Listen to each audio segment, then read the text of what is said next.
In the configuration section of the product, there are multiple tabs available, for example, users. In here you have the ability to define cost centers, departments, divisions, sites, and apply them to extensions.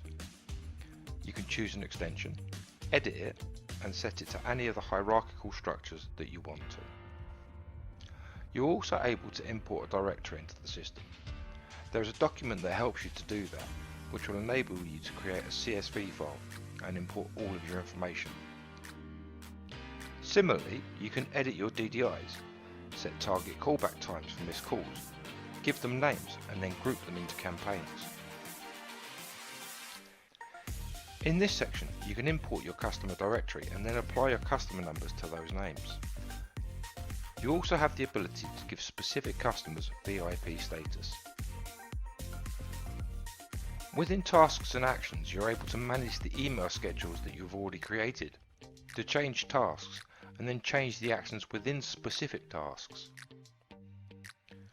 Within call accounting, you're able to change the costs of calls and import or export call charges. If you have access to call recording, the following call evaluation parameters can be set in this section.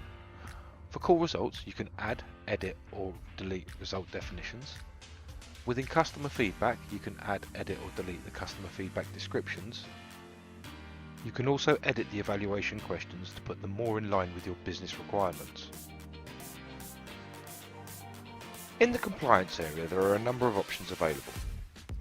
Within the policy rules section, you can manage your call recording storage period. You have a default storage period for all of your call recordings.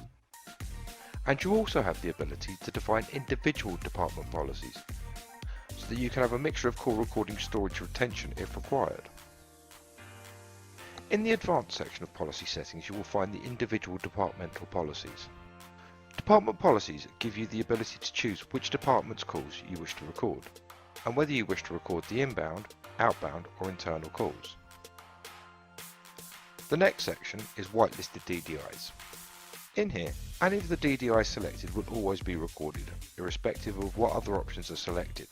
All calls will be recorded regardless. There is an incoming group policy in which you can select hunt groups or ACD groups. So if you have an IVR system or anything similar that delivers calls to teams of people, you can select which of these are and are not recorded. First select a team and then choose whether you have it as always record on the whitelist, you have it set to consent via IVR, consent has been obtained through the IVR so all calls presented to this group are recorded, rejected via IVR, consent was denied through IVR so calls presented to this group are never recorded. Each of these can be selected and applied. In this section, you can exclude specific customer numbers. By entering a customer number in here, calls to and from this number will be defined as never being recorded unless it conflicts with a whitelisted DDI or consent being granted via IVR. Delete call recordings allows you to filter specific call recordings using date and time range, number, caller information, the extension of the agent taking the call, the DDI that the call came in on, and a number of other factors. Once the relevant call has been located, you can delete. Calls which are greyed up and have a no delete call recording symbol cannot be deleted under the whitelisting. Only calls with a dustbin icon can be deleted. The compliance dashboard provides essential compliance information related to calls, including total calls recorded, calls rejected, calls deleted, calls pending deletion, and total recordings paused and resumed. Dashboard statistics are filterable by date using the start and end date filters at the top of the dashboard. The playback audit report provides information on which calls were listened to, when they were audited, and which user listened to each. The report details table displays date, time the call was listened to, any results noted, and the information on the actual call itself, such as date and time, DDI, call duration, direction, and extension. This section allows configuration of where call recordings are stored once they are processed. There is a system settings area which allows you to change various statistics around average sale value, strike rate for both inbound and outbound calls. This effectively allows you to control the cost of each potential call.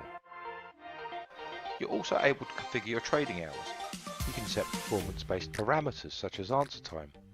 You also have the ability to provide access to the site for your service provider if you so wish. You can add API tokens. APIs allow remote applications to integrate with the product. These APIs allow users to download reports, access user data, get agent status, update user access levels, and so on.